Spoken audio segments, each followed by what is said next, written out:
wafdi uu hogaaminayo wasiirka wasaaradda arrimaha gudaha Soomaaliland Cali Maxamed Waran Cadda ayaa socdaal ugu soo kicay timay deegaanka Xaaji Saalax ee gobolka Daadmareed. Socdaalkan ayaa waxa ku wehelinayay wasiirka wasaaradda deegaanka Shukri Xaaji Baandare iyo wasiirka xigeenka wasaaradda ganacsiga Bashiir Cabdi Xariir. Ujeedada socdaalkoodan ayaa ahaa sidii loo soo qaban lahaa gacan ku dhiglayaashii dhawaan ku dilay taliyihii saldhigga deegaanka Xaaji Saalax Xurre Sahal Ducaale, isla markaana sheegay inay ku hawlan yihiin sidii loo soo qaban lahaa gacan ku dhiglayaashii dilkaasi geystay. Waxa ugu horeyn ka hadlay wasiirka wasaaradda arrimaha gudaha Soomaaliland Cali Maxamed Waran Cadde, kaas oo ka hadlay sidii gacanta loogu soo dhigi lahaa gacan ku dhiglayaasha dilkaasi geystay.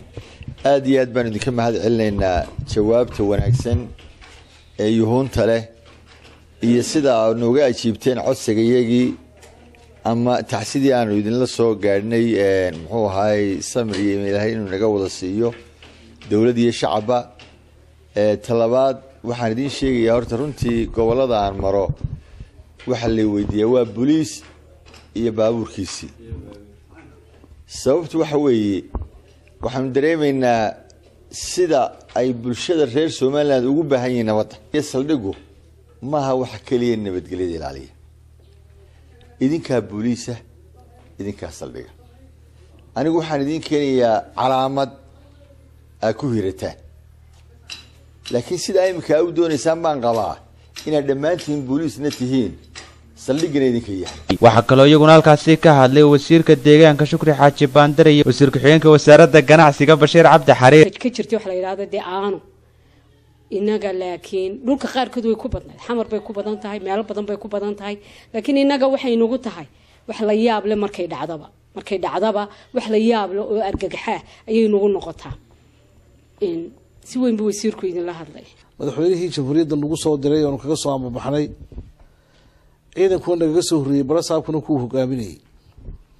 waxa markaa dawladda ka go'an waqti kasta nagu qaadatay in gacanta lagu soo dhigo haddii Itoobiya galaan iyo haddii halkan ku wareegaanba in gacanta lagu soo dhigo nimankii dilka geystay. ugu dambeyntii waxa iyaguna halkaasi ka hadlay gudoomiyaha degmada Xaaji Saalax Khadar Cabdi Oday, gudoomiyaha gobolka Daadmareed Jamaal Xuseen Hurre iyo salaadiinta deegaanka ayaa iyaguna ka hadlay sidii gacanta loogu soo dhigi lahaa gacan ku dhiglayaasha dilkaasi geystay. Saalax jawaabtan ay bixiyeen ee wanaagsan ee qaaliga ah ee fiican ee sidii xukuumadda iyo wasiiraduba doonayeen ee sidii ma garanaysay mujtamacan danteeda iyaguna kelmadda qaaliga ay yiraahdeen aad iyo aad bay ugu mahadsan yihiin.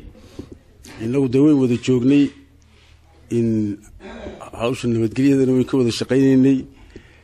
in marxuumkaas dhintayna waa sarkaal sare oo ka dhintay gobolka, in waa naga wada dhintay. ilaahay naxariistii jannaha ka waraabiyo.